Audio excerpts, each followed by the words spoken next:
Olá, você confere agora as notícias que estão em destaque no Senado Federal. O ano legislativo no Congresso começou na quarta-feira, com uma cerimônia que contou com a presença do presidente da República, Jair Bolsonaro, e do presidente do Supremo Tribunal Federal, Luiz Fux. O senador Rodrigo Pacheco, presidente do Congresso, disse que os parlamentares vão quebrar paradigmas em 2022, com muita atividade legislativa, apesar de ser um ano eleitoral.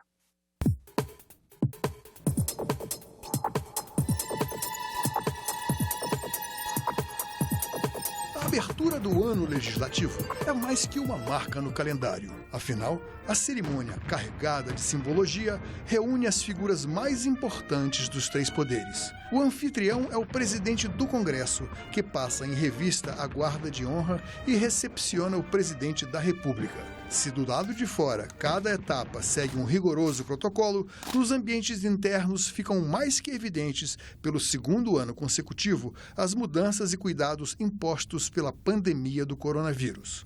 Mas quem implantou o primeiro sistema de atividade legislativa online do mundo tem como compromisso o bom exemplo. Com a possibilidade de participação remota e sem convidados, parlamentares, ministros e autoridades percorreram o Salão Negro e seguiram para o plenário da Câmara dos Deputados. Na mensagem presidencial, Jair Bolsonaro deu destaque para as ações do governo, como a compra de vacinas, o leilão do 5G e o investimento em ferrovias. Bolsonaro também se manifestou pela liberdade de imprensa e contra o que considera censura nos meios eletrônicos. Os senhores nunca me verão vir aqui nesse parlamento pedir para regulação da mídia e da internet. Eu espero que isso não seja regulamentado por qualquer outro poder. Num breve discurso, o ministro Luiz Fux agradeceu ao Congresso Nacional e reafirmou o papel do Supremo Tribunal Federal, por ele presidido, na defesa da democracia. E nessa qualidade, presidente do Supremo Tribunal Federal e do Conselho Nacional de Justiça, eu congratulo a liderança dos presidentes Rodrigo Pacheco e Arthur Lira na condução do Congresso Nacional, bem como desejo êxito aos integrantes do Parlamento Brasileiro no exercício das nobres funções legislativas. Deus protegerá o Brasil.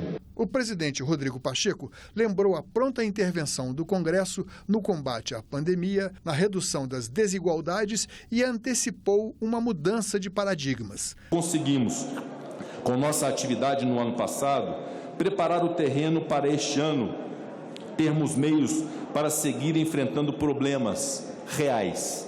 O desemprego, a ameaça da inflação, a desvalorização cambial, o preço dos combustíveis e o pior de todos eles, a fome e a miséria. Como disse no final do ano passado, tenho plena convicção de que o cenário que se desenha no horizonte é o de superação de nossas inúmeras adversidades. É preciso reconhecer que o otimismo e a fé em nossa própria força não nos dispensa de aferir a verdadeira dimensão dos desafios. À luz disso, precisamos romper com o paradigma, muito bem exaltado pelo deputado Arthur Lira, que em ano eleitoral há um engessamento do poder legislativo. Repito, é preciso romper com o paradigma de que em ano eleitoral há um engessamento do poder legislativo. Precisamos compreender as dificuldades que enfrentamos, as necessidades que nós temos e também nossas responsabilidades no mandato que exercemos. Não podemos deixar questões urgentes em estado de latência.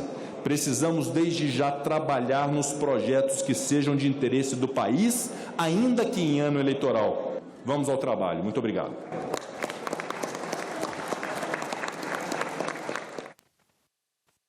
Numa reunião de líderes na quinta, dia seguinte à cerimônia de abertura, os senadores decidiram marcar para a próxima terça-feira uma sessão do Congresso que vai analisar vetos presidenciais.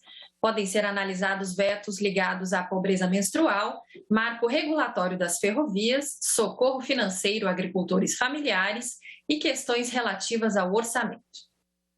E na quarta-feira, tomou posse Alexandre Silveira, novo senador de Minas Gerais, na vaga de Antônio Anastasia, que renunciou ao Senado para tomar posse como ministro do Tribunal de Contas da União.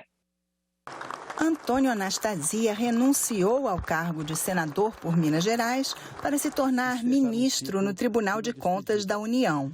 Ainda que encerrando um ciclo de modo positivo, de modo feliz, com a cabeça erguida e o sentimento de dever realizado, a despedida, em sua natureza, é um momento sempre de reflexão.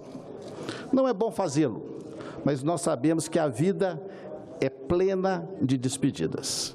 E nesse momento, em razão da confiança de meus pais, que me indicaram para a vaga do Senado Federal no Tribunal de Contas da União, eu me vejo, pois, compelido a fazer essa despedida, agradecendo mais uma vez a todos e renunciando ao meu mandato de senador da República, que me foi conferido há 7 anos atrás, pelo povo generoso de meu estado, Minas Gerais.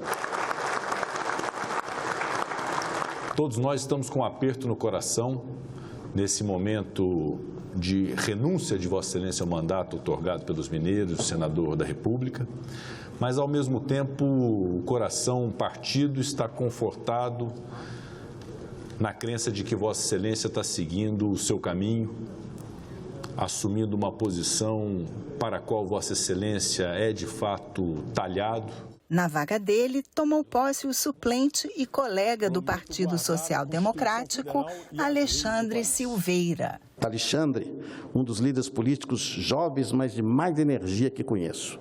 Foi meu secretário de Estado de 2 pastas de alta complexidade. Antes disso, deputado federal por 2 mandatos. Foi coordenador das nossas campanhas. E confesso aos meus pares senadores, nunca vi pessoa mais operosa, com mais energia, com mais dedicação. Alexandre Silveira, que já foi deputado por 2 mandatos, se apresentou como um servidor de carreira, alguém que escolheu dedicar a vida ao serviço público.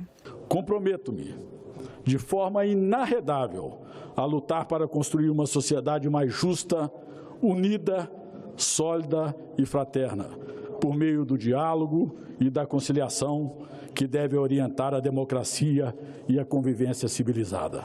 Ele afirmou ser preciso ousadia e coragem para enfrentar os graves problemas econômicos e sociais do Brasil, a inflação alta, a miséria e a fome. No país que mais produz e exporta comida para o mundo, é inaceitável ver mães de família revirando lixo em busca de restos e ossos para alimentar seus filhos. O senador Silveira se comprometeu a construir uma sociedade mais justa de forma legitimamente mineira, com paciência para ouvir e conversar. A polarização que marcou o Brasil nos últimos 10 anos nos fez mal. Meu apelo é para que nos unamos em uma pauta mínima de convergência em favor das pessoas que estão sofrendo. A posse de Antônio Anastasia como ministro do Tribunal de Contas da União aconteceu na quinta-feira, com a presença do presidente do Senado e outras autoridades.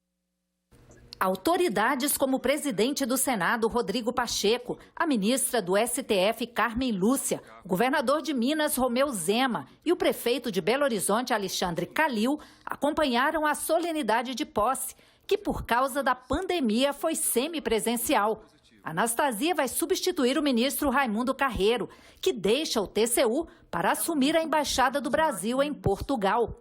Apesar de não ter dividido com Vossa Excelência a tribuna do Senado, tenho certeza da sua carinhosa convivência com minha mãe e meu irmão, naquela casa, a senadora Nilda Gondim e o senador veneziano Vital do Rego. Lhe trouxe muito mais conteúdo moral, intelectual, isso eles me dizem diariamente, que os ensinamentos morais, intelectuais, os de princípios de Vossa Excelência, eles são sorvedores. Sua experiência aqui será fundamental para o enriquecimento e a evolução do nosso debate.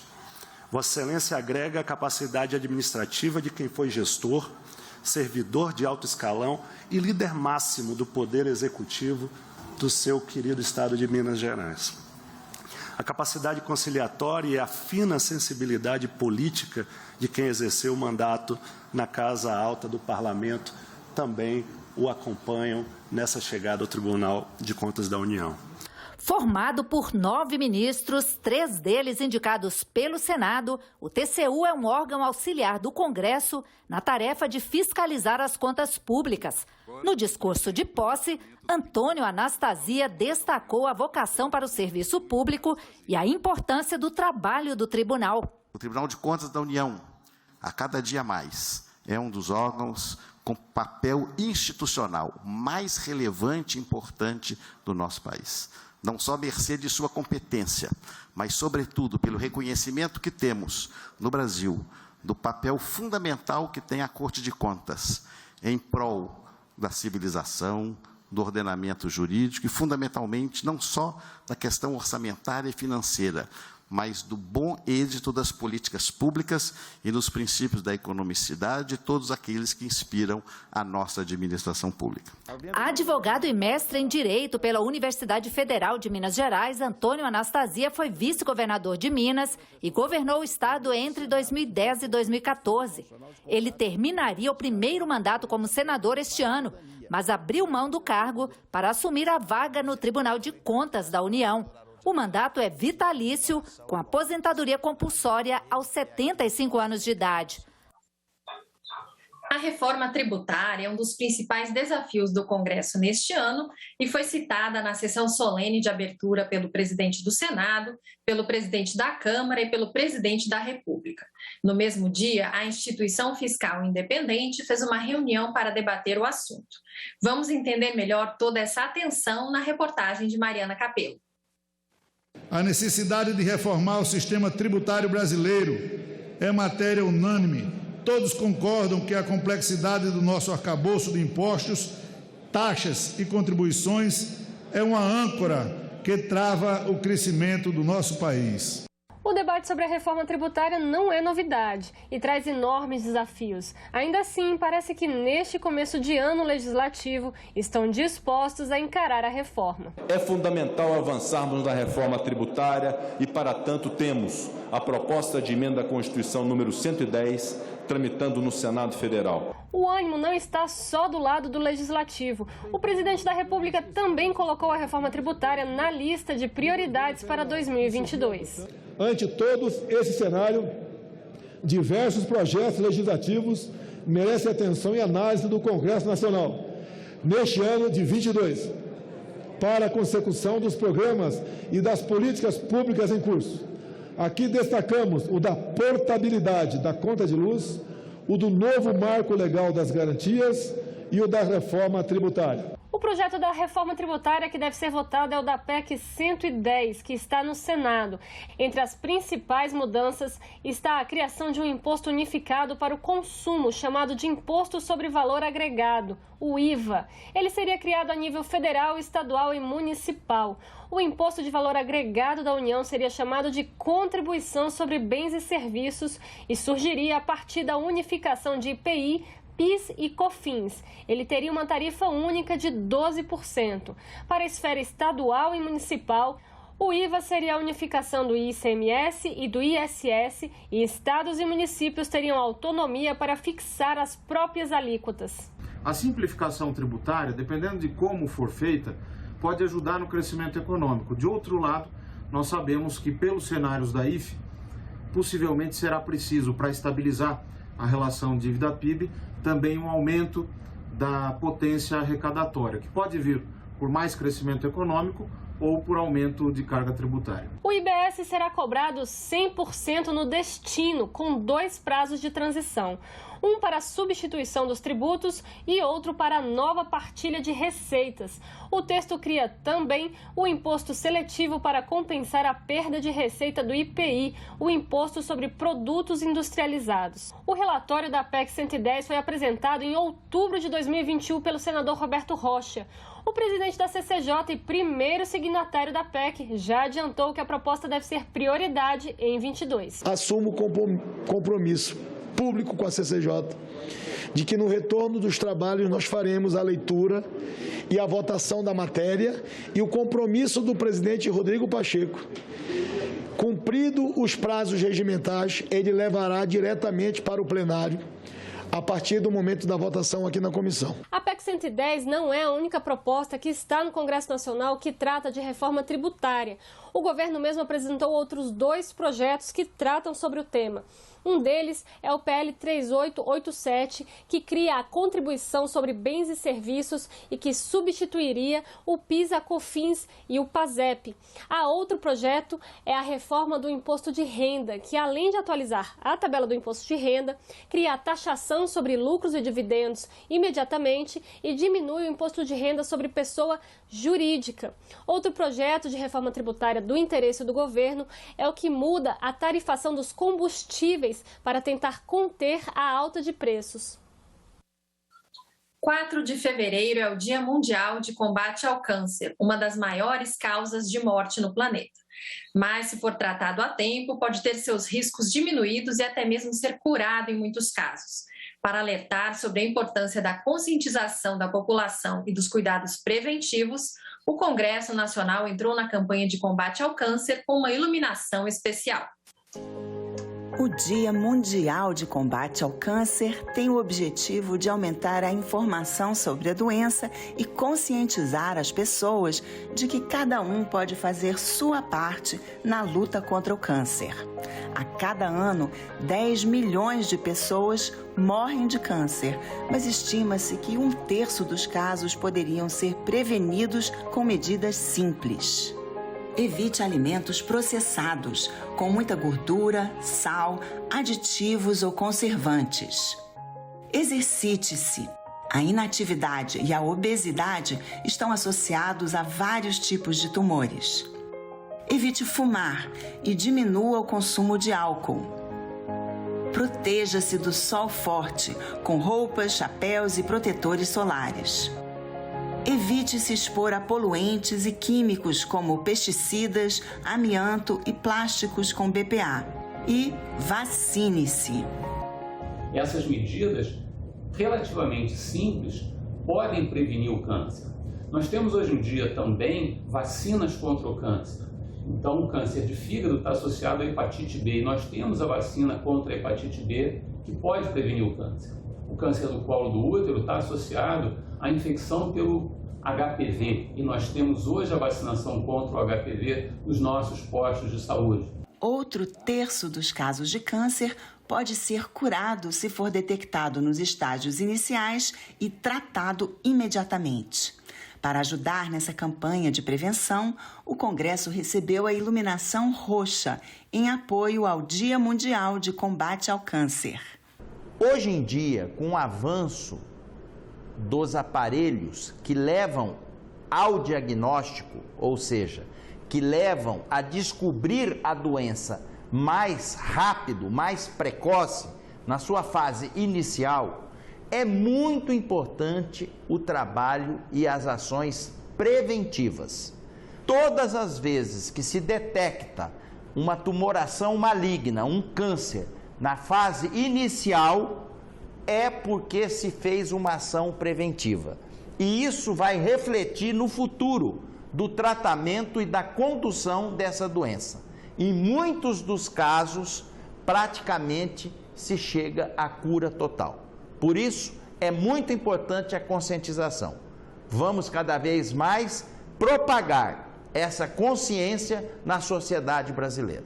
Então, a pessoa precisa tomar esses cuidados preventivos, precisa ir frequentemente aos médicos para um diagnóstico precoce de um câncer inicial, porque as chances aí são muito maiores do que se a pessoa deixar para tomar as medidas no estágio mais avançado. Então, hoje é um dia de conscientização de toda a humanidade, é um dia mundial para que todos nós façamos ações conjuntas para conscientizar todos da necessidade de prevenir e de tratar precocemente esse mal tão grande que é uma chaga que tem em toda a humanidade. A volta às aulas presenciais coincide com o novo aumento de casos da variante Ômicron do coronavírus, mas a vacinação das crianças em idade escolar ainda está bem abaixo do recomendado. Por que é importante vacinar? Por causa do coronavírus. Gente, já está mais que comprovado, né, a gente vê que cresceu muito o número de casos de Covid, né? E o número de mortes estão pequeno. E geralmente quem está morrendo é quem não se vacinou. Dentre as crianças na faixa dos 5 aos 11 anos de idade, menos de 20% ainda não compareceram para tomar a primeira dose da vacina. Iniciada na segunda quinzena de janeiro, a imunização pode ser feita com vacinas da Pfizer e com a Coronavac do Instituto Butantan. Mas 2 semanas depois, no Rio de Janeiro, as doses estavam em falta.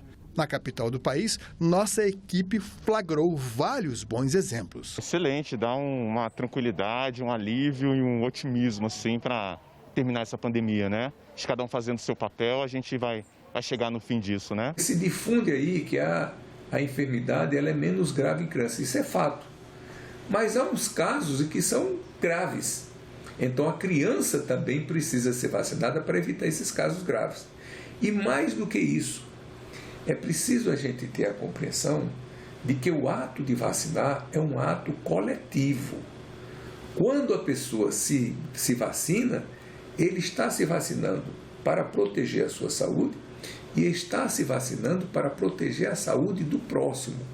Porque estando a grande maioria da população vacinada, então aquilo ali é um freio para evitar que o vírus circule e que contamine outras pessoas.